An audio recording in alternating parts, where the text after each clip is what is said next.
Movie के starting scene में हम एक हॉस्पिटल में एक डॉक्टर और उस डॉक्टर के असिस्टेंट को देखते हैं जो कि चुपके से किसी की नजर में आए बगैर एक लड़के की डेड बॉडी को एक रूम में लेकर आते हैं क्योंकि वो उस लड़की की डेड बॉडी को जलाने जा रहे थे। और फिर हम नोटिस करते हैं कि उस लड़की की डेड बॉडी मूव कर रही है, यानी वो डेड बॉडी नहीं है बल्कि वो एक जिंदा लड़की थी और वो लोग एक जिंदा इंसान को जलाने जा रहे थे। वो लोग बगैर कोई देरी किए उस लड़की को एक फायर बर्नर में डालकर जला देते हैं। थोड़ी देर गुजर जाने के बाद उस बिल्डिंग का क्लीनर वहां पर आता है और उसे उस फायर बर्नर से आवाजें सुनाई देती है और वो कुछ बगैर सोचे समझे उस फायर बर्नर को ओपन कर देता है। और यहाँ पर हमें पता चलता है कि उस लड़की को जिंदा क्यों जलाया गया, क्योंकि वो लड़की एक ज़ॉम्बी थी। वो ज़ॉम्बी लड़की उस क्लीनर को अंदर खींच लेती है और वो दोनों आग में जल्दी से मर जाते हैं। अब यहाँ पर ये सवाल उठता है कि वो ज़ॉम्बी लड़की इस हॉस्पिटल में कैसे आ गई थी, और अगर वो ज़ॉम्बी इस हॉस्पिटल में है तो यकीनन बाकी ज़ॉम्बीज भी इस हॉस्पिटल में हो सकते हैं। फिर हम गाड़ी में 3 लोगों को देखते हैं जिसमें एक लड़की का नाम एलिसन था और उसके साथ उसकी मदर और उसका एक फ्रेंड भी था। एलिसन और उसकी मदर की सर्जरी के लिए वो लोग आउट ऑफ सिटी किसी हॉस्पिटल में जा रहे थे। अब जो एलिसन का फ्रेंड होता है वो मेडिकल फील्ड में था,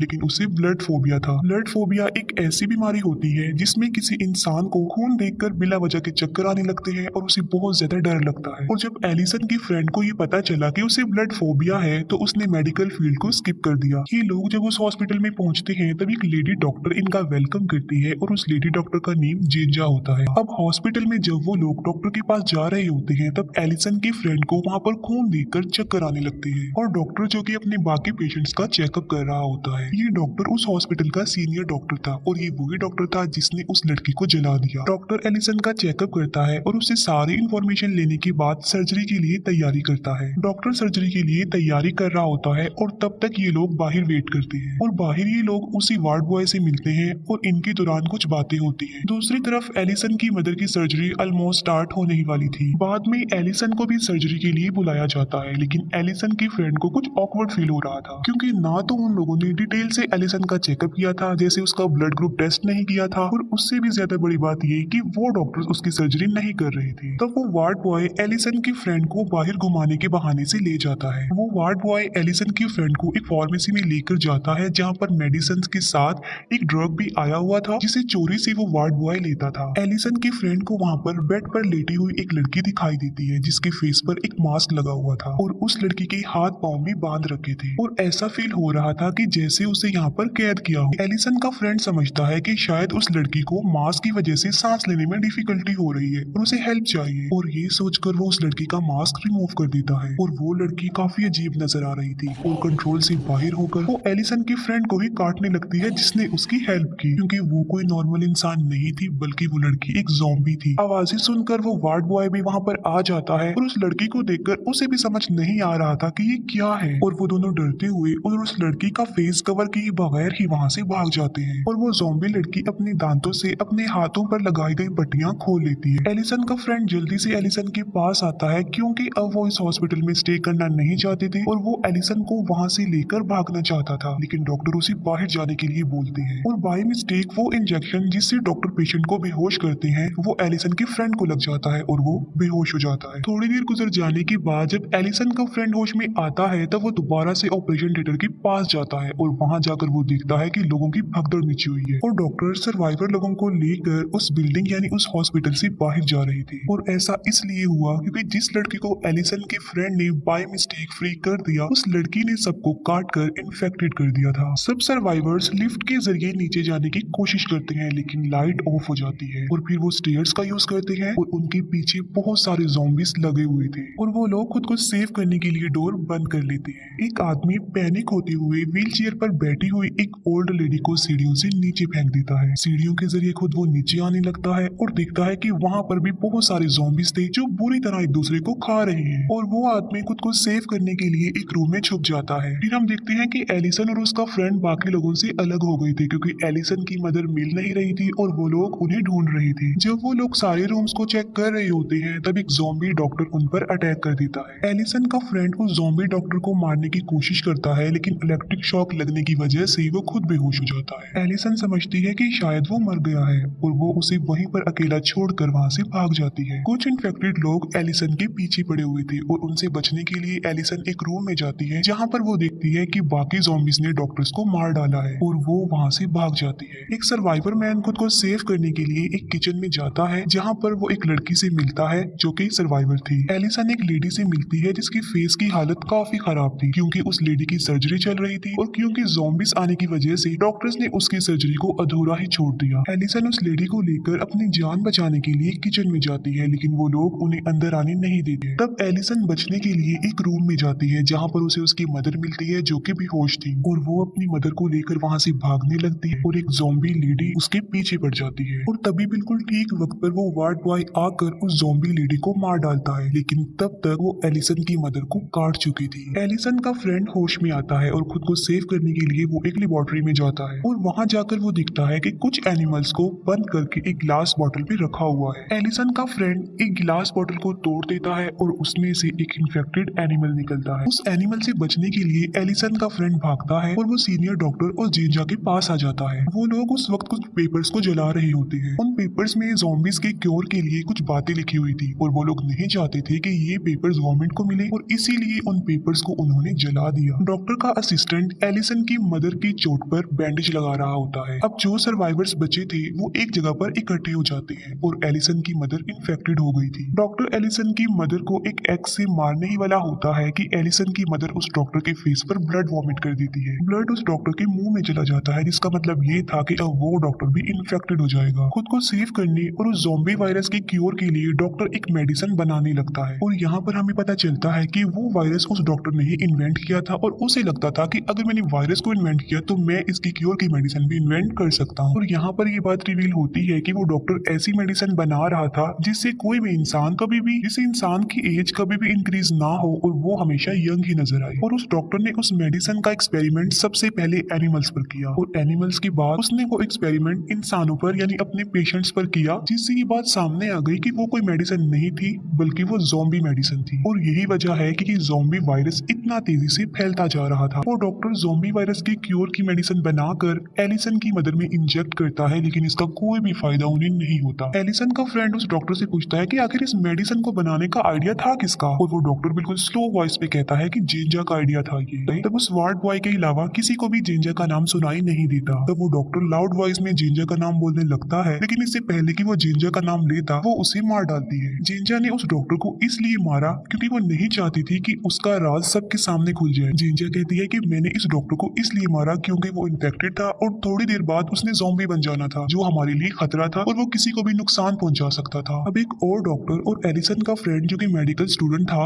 वो दोनों अब ज़ॉम्बी के क्योर की मेडिसिन बनाने की कोशिश करते हैं। अब जैसे ही वो डॉक्टर क्योर का इंजेक्शन एलिसन की मदर को लगाने लगता है तो एलिसन की मदर उसे काट लेती है। अब डॉक्टर को पता था कि मैं भी इन्फेक्टेड हो जाऊंगा और ज़ॉम्बी बन जाऊंगा तो वो एक कटर से अपना हाथ काटकर खुद को सेव कर लेता है। अब एलिसन ना चाहते हुए भी एक एक्स से अपनी मदर को मार डालती है। अब सिर्फ 5 सर्वाइवर ही बचे थे और ये लोग खुद को सेव करके जिस जगह पर थे वहाँ पर भी ज़ॉम्बीज थोड़ी देर तक आने वाले थे और वो जगह उनके लिए सेफ नहीं थी। और तब एलिसन का फ्रेंड एक इमरजेंसी बॉम्ब बनाता है और वो एक ऐसा बॉम्ब था जिसकी बटन प्रेस करते ही वो ब्लास्ट हो जाता है। सब लोग आगे बढ़ते हैं और एलिसन का फ्रेंड वो बॉम्ब एक ज़ॉम्बी पर लगा देता है लेकिन बटन प्रेस नहीं कर पाता। वो सर्वाइवर्स खुद को सेव करने के लिए उस बिल्डिंग को छोड़कर किसी दूसरी बिल्डिंग में जाने का सोचते हैं। वो लोग छत पर आ जाते हैं और दूसरी बिल्डिंग पर जाने के लिए वहाँ पर एक स्टील बार लगा हुआ था। वो लोग एक एक करके हॉस्पिटल की दूसरी बिल्डिंग में जाने लगते हैं। सब लोग उस स्टील बार को पार कर लेते हैं लेकिन एंड पर 2 लोग रह जाते हैं, एक एलिसन का फ्रेंड और दूसरा वो डॉक्टर। अब क्योंकि डॉक्टर का हाथ कटने की वजह से उसका काफी खून बह चुका था जिसकी वजह से उसे चक्कर आने लगते हैं और वो वहाँ से नीचे गिर जाता है। तब एलिसन का फ्रेंड सेफली उस स्टील बार को पार कर लेता है और जिस बिल्डिंग में वो गए थे वो भी सेफ नहीं थी क्योंकि वहाँ पर भी ज़ॉम्बीज थे। वो वार्ड बॉय जेंजा को धमकी देता है कि मैं सबको बता दूंगा कि ये वायरस तुमने बनाया है और तुम्हारी वजह से ही ये वायरस इतना ज्यादा फैल गया है। उस बिल्डिंग में उन लोगों को एक और सर्वाइवर लड़की मिलती है जिसके पीछे एक ज़ॉम्बी पड़ा हुआ था। उस लड़की को सेव कर लेते हैं। जेंजा उस वार्ड बॉय का मुंह बंद करवाने के लिए एक प्लान बनाती है। वो एक रूम में जाती है जहाँ पर एक पेशेंट ज़ॉम्बी को बेड से बांधा हुआ था। वो उस ज़ॉम्बी को डोर के बिल्कुल करीब लाकर उस वार्ड बॉय को अंदर बुलाती है और जब वार्ड बॉय अंदर आता है तब वो पेशेंट ज़ॉम्बी उस वार्ड बॉय को काट लेता है। जेंजा ने ऐसा इसलिए किया था क्योंकि वो ये सोच रही थी कि अगर वो वार्ड बॉय इन्फेक्टेड हो गया तब उसका राज किसी के सामने भी नहीं आ पाएगा और वो बच जाएगी। और तब गुस्से में आकर वो वार्ड बॉय जेंजा को मार डालता है और किसी को ये पता न चले कि उसे भी ज़ॉम्बी ने काट लिया है। वो अपना जख्म छुपा लेता है। वो सबको बताता है कि जेंजा को ज़ॉम्बीज ने मार डाला है। वो सब लोग ग्राउंड फ्लोर पर आ जाते हैं और देखते हैं कि बाहर पुलिस है जिन्होंने उस बिल्डिंग को चारों तरफ से सील किया हुआ है। अब वो सर्वाइवर लड़की जिसे उन्होंने इस बिल्डिंग में सेव किया था वो पुलिस को देखकर काफी खुश हो जाती है और एक्साइटमेंट की वजह से वो बाहर भाग कर आती है। पुलिस समझती है कि शायद वो लड़की ज़ॉम्बी है और वो उसे शूट कर देती है और अंदर जाकर भी वो पुलिस ऑफिसर्स यही समझते हैं कि शायद यहाँ पर कोई भी सर्वाइवर नहीं बचा और सब ज़ॉम्बीज बन गए हैं। पुलिस की गोलियों और ज़ॉम्बी से बचने के लिए ये लोग एक टनल में जाते हैं। टनल में आते वक्त वो इन्फेक्टेड एनिमल जिसको एलिसन की फ्रेंड ने बाय मिस्टेक आजाद कर दिया था वो एलिसन के फ्रेंड को काट लेता है। आगे जाकर उन्हें एक मैन होल मिलता है और उसके ढक्कन को हटाने के लिए एलिसन अपनी फिंगर्स का यूज कर रही होती है। पुलिस समझ रही थी कि शायद इस मैन होल से ज़ॉम्बीज बाहर आ रहे हैं और इसीलिए वो एक गाड़ी का टायर उस पर चढ़ा देती है जिससे एलिसन की उंगलियां कट जाती है। फिर किसी दूसरे मैन हॉल से एलिसन और वो वार्ड बॉय बाहर आ जाते हैं और बाहर आने के बाद वो वार्ड बॉय उस टनल को बंद कर देता है और एलिसन का फ्रेंड जो कि इन्फेक्टेड हो गया था और वो अकेला ही उस टनल में रह जाता है। बाहर एलिसन और वो वार्ड बॉय एक गाड़ी में बैठकर वहां से भाग जाते हैं। रास्ते में एलिसन गाड़ी को रोकती है और वो वार्ड बॉय जो कि अब ज़ॉम्बी बन गया था वो एलिसन को मारने लगता है, लेकिन एलिसन उस वार्ड बॉय को कार से क्रश कर देती है। टनल के अंदर एलिसन के फ्रेंड को वो ज़ॉम्बी मिलता है जिस पर उसने वो इमरजेंसी बॉम्ब लगाया था। वो इमरजेंसी बॉम्ब के बटन को प्रेस कर देता है और खुद भी इंजर्ड हो जाता है, लेकिन अब वो भी वहां से निकलकर बाहर आने में कामयाब हो जाता है। एलिसन जो कि गाड़ी में बैठकर आगे बढ़ रही होती है, आगे जाकर वो अपने इन्फेक्टेड फ्रेंड को देखती है और एलिसन समझती है कि शायद उसका फ्रेंड अब ज़ॉम्बी बन गया है और वो उसे क्रश कर देती है। उसकी डेड बॉडी और उसका ब्लड अपनी गाड़ी पर देखकर एलिसन को काफी दुख होता है और उसे अपनी गलती का पछतावा होता है और एलिसन वार्ड बॉय की डेड बॉडी को पीछे मुड़कर देख रही होती है और क्योंकि वो काफी स्पीड में जा रही थी जिसकी वजह से गाड़ी कंट्रोल से बाहर होने की वजह से एक ट्री से टकरा जाती है और इस एक्सीडेंट में एलिसन की भी मौत हो जाती है। सब लोग मर चुके थे और इसके साथ ही ये मूवी यहीं पर एंड हो जाती है।